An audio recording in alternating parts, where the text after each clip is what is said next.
As I'm sure we all know, fandom can be a pretty strange place, whether you're in a fandom for a book series, TV show, musical, movie, or even just a musician. Now, there are a lot of examples of fandoms going too far relating to whatever material they're consuming, such as the Rainbow Dash jar.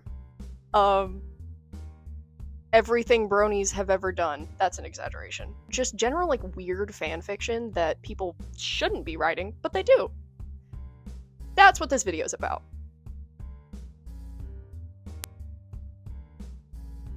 Fandom for going on 5 years, I've seen some pretty interesting content relating to him, but nothing compares to what my friends and I discovered a few days ago. But I really should start at the beginning of our interactions with this person. Nobody's Girl 25 is the name of a YouTube channel my friends Clara and Sam discovered on January 19th of this year. She was uploading things relating to Rusty Cage, as one does, and they made the connection between her YouTube channel and her Twitter account. Keep this username in mind because it will come up later. Also on January 19th of this year, her screen name on Rusty Cage's Discord server was CageTechRep69. This is when we kind of started to keep an eye on her because she was saying things like, whatever happened to calling politicians corrupt and shitty? Why does everything have to be called Nazis? In relation to Donald Trump. Crazy. 3 days later, the Discord server was discussing the TikTok ban that happened at the beginning of this year. Some people were saying that they wish it had stayed banned, and her response to this was, TikTok is why we have so many non-binary, demisexual, or whatever teenagers. Which is generally just not a great thing to say, and it threw up some red flags for us, which is why it was screenshotted. Now, after these events, there weren't many red flags from her that we could see, because we weren't checking her Twitter or literally anything else, and so we didn't really notice anything until July 24th. Now, she did follow a few of us on TikTok, so we did know her TikTok, and we looked at it recently, and on July 28th, she posted a photo of Mumkey Jones, which is one of Rusty Cage's friends, and they collab quite a bit, and said, Mumkey Jones gets better with age. And that's all that's on the video. And a few days later, she said, Rusty is the most down-to-earth, chill YouTubers I've ever talked to. Which, bad grammar aside, doesn't seem that bad, until you realize how parasocial this woman really is. Around August, she changed her screen name on Discord to Bellona@War69, which is her username on most things, minus the 69. On August 14th of this year, Rusty posted a tweet that included a picture of him and said, "You are stuck in a room with me. What would you do?" And her response was interesting to say the least. This wasn't the first time she had posted inappropriate things on Twitter about Rusty or anyone relating to him. However, this one just... The next day, we discovered that she had her own Discord server that she was inviting people to, including myself, that had a channel called SimpTubing. And the first thing she had posted in there was a screenshot of that tweet and said, "Mr. Cage, why do you do this to me?" Are you serious?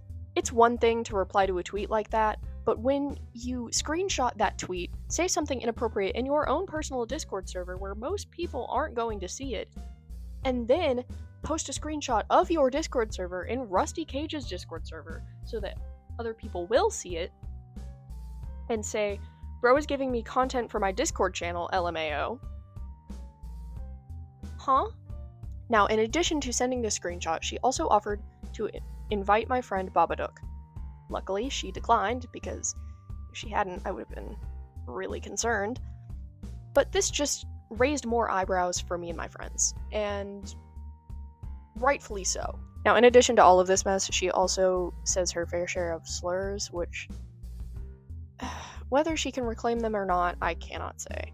One of them, I can confidently say that she cannot say, but she censored herself, so it's okay. I hate this bitch. Also, anytime anyone would call her out on her strange behavior, she would say, "Oh, I'm just a piece of shit. I guess I'll go kill myself. I guess I'll go start drinking again." Just manipulating and guilting these people. As a 30-year-old woman, by the way, forgot to mention that. Kind of crazy. Just general weird behavior, and I'm not here for it. Also, anytime she would try to manipulate people and people would react with frowny face emojis or thumbs downs or whatever, she would say, "Wait, why? What did I do? What did I do? I don't know what I did wrong." Huh? In what universe is what you said okay?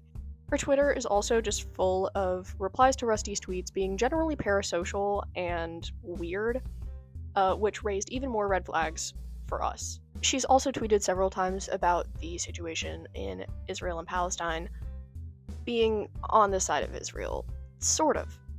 Someone under the screen name of Tired Peasant tweeted, "I wish more people cared about the genocide in Gaza," and she quote tweeted and said, "People stopped caring when y'all invaded every comment section with spam."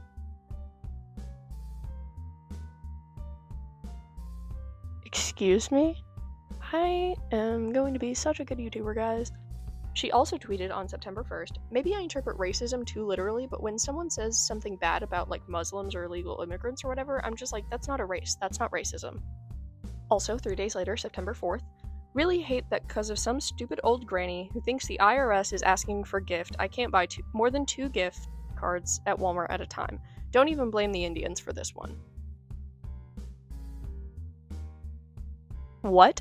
And then again, September 15th, "I guess I just don't understand how Israel is doing genocide. Like, I don't like or dislike Israel, but doesn't genocide have to be against a race or group like Native Americans or Jews? It'd be like if the US started bombing the shit out of Canada, that's called war crimes."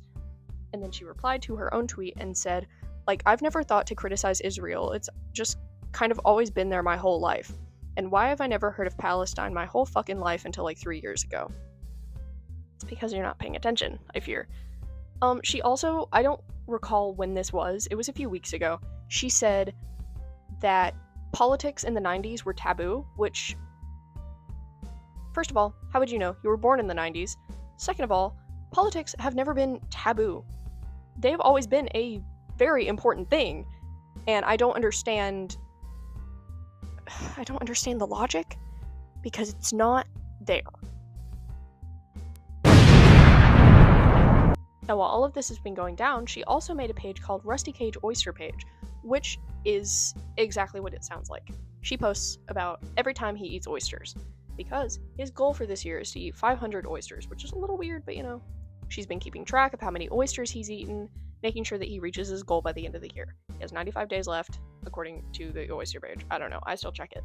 Now, September 17th, she kind of started parasocial posting on the Rusty Cage Oyster page, and posted a link to a podcast that Rusty Cage was on, and said, "Rusty Cage on a podcast, talking about oysters," and didn't mention the page.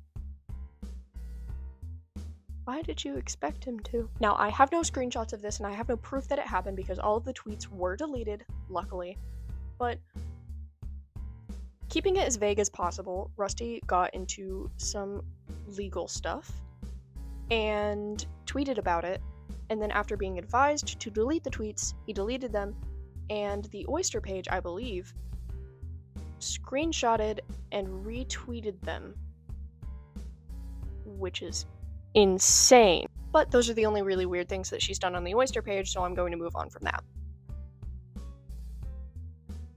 Oh, I was wrong about the oyster page. She also replied to one of his tweets on the oyster page and said, "At the risk of being too parasocial, I hope you're okay. You look stressed. Sincerely."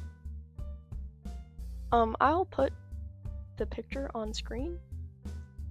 In what universe does that look stressed? He just looks like he always does. I don't understand the logic there. On the morning of September 27th, we got into an argument because she was spamming the Discord and I told her to shut up, and she crashed out on me for saying 3 words: "Brother, shut up." Which, I probably shouldn't have told her to shut up, but if I hadn't, it wouldn't have spiraled into what we found out about her. After our argument, I was joking in our Discord server saying, "Oh, she probably reads fan fiction about Rusty and is like super parasocial and weird because, well, we knew that. And I went to Wattpad and I found like 3 fanfictions, and then I went to AO3 and I found 1. And I sent a screenshot of the 1 because it was really gross. The archive warnings on this fanfiction were for rape/non-con and underage sex, which immediately threw up a lot of red flags.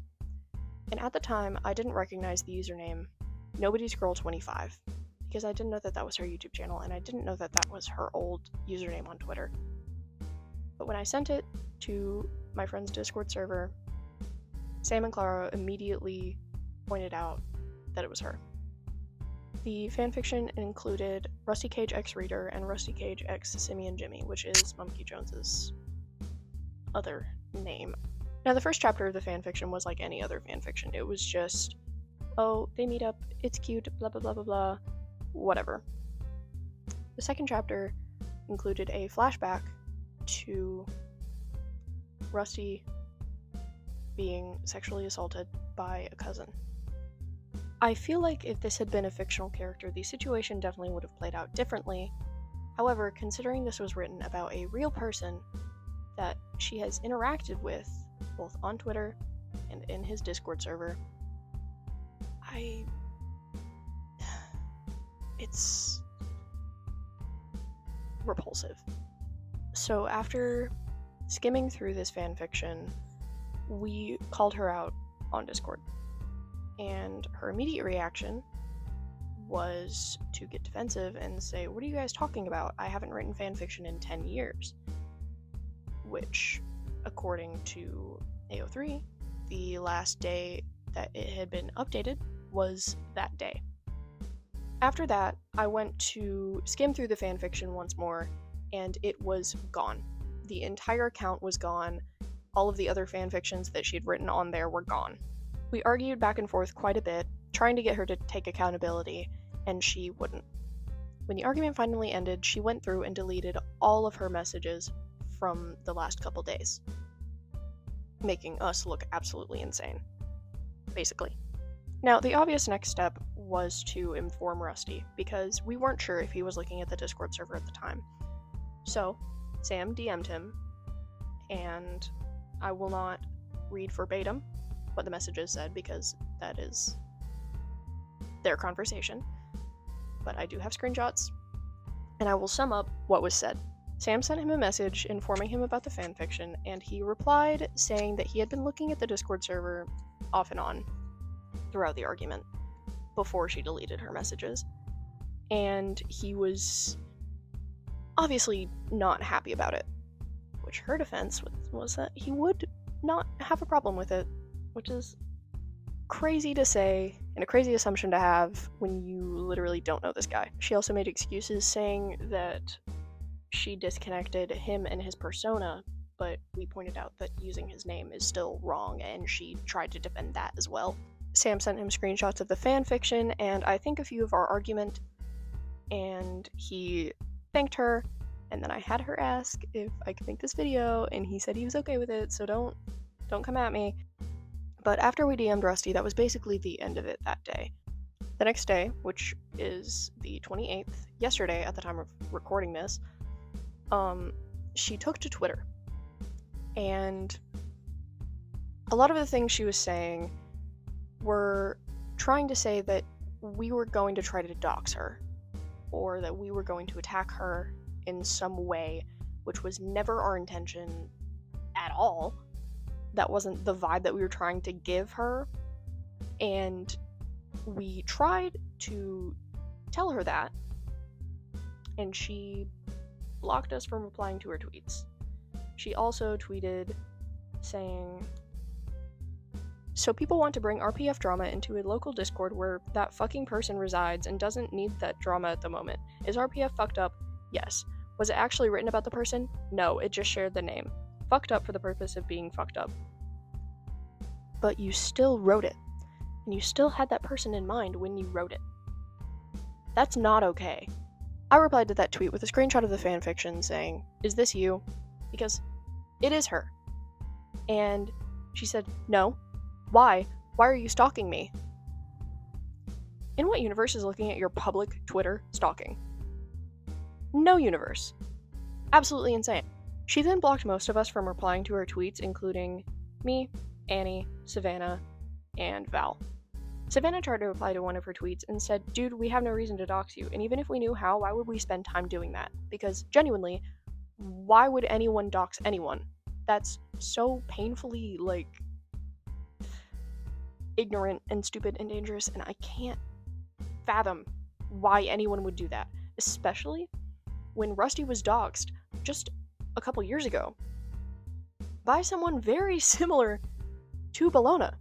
Following our replies to her tweets, she changed her profile picture and banner to just red, and then tweeted, "I don't want to do this anymore." What the fuck?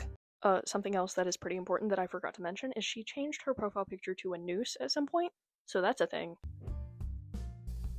So, obviously, Savannah DM'd her and said, "Hey, we're not trying to dox you. We don't want you to kill yourself. We just want you to understand that your actions are blatantly wrong and take accountability for them and not try to guilt trip people when they call you out." And she didn't reply. She simply changed her name back from just 2 dots and tweeted, "I hear you, logging off now." And that is not, believe it or not, the last we heard of her, because the Oyster account still exists. She's still uploading on it, and I understand why. She also tweeted on the Oyster account that she would try to keep interactions with people to a minimum, but at least she's stepping away from the internet. That is all we could have asked for. But I really want her to take full accountability for her actions, but I know it's not going to happen because she's not going to listen to any of us. But still, up until the very end of last night, she was trying to defend her actions. And it makes me want to, rip my skin off a little. Because what the fuck is wrong with you? Being a grown woman writing non-con fan fictions about a YouTuber that you watch, and then trying to say that you wrote it years ago when you'd updated it that day, and also arguing with teenagers trying to say that they're stalking you, is crazy. Genuinely insane behavior. And I don't understand how she just missed that completely. A bit of an angle change, probably because I fucked up last time trying to film the outro, but I just want to say a huge thank you to all of my friends that were involved in this situation, because they helped me get shit together for this video, and get the timeline straight, and also they argued with her a little bit too. So, pretty cool guys. I don't know how to end this now, so... and may do. Fuck! Sam and Clara discovered at the beginning... I keep getting tongue-tied! Okay. And then I have to write something else on the board because she said so many fucking usernames. I'm gonna crash out, guys. Hold on. Van was being just fuck. Ah! Oh. Sorry. No! I need to change it on the whiteboard! No! That she posted. Fuck. She also... Oh. Fuck.